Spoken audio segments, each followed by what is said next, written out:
ఆరోగ్య ప్రదాతయే సంపూర్ణ స్వస్థత అనుగ్రహించువాడే.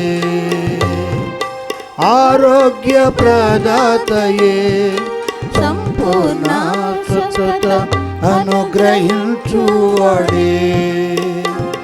ఆశ్చర్య క్రియలు జీవితమంతా చేయుచు తిరిగినడే. నాకై కొరడాల దెబ్బలను అనుభవించినడే. నాకై కొరడాల దెబ్బలను అనుభవించినడే. ఆశ్చర్య క్రియలు జీవితమంతా చేయుచు తిరిగినడే. నాకై కొరడాల దెబ్బలను అనుభవించినడే. నాకై కొరడాల దెబ్బలను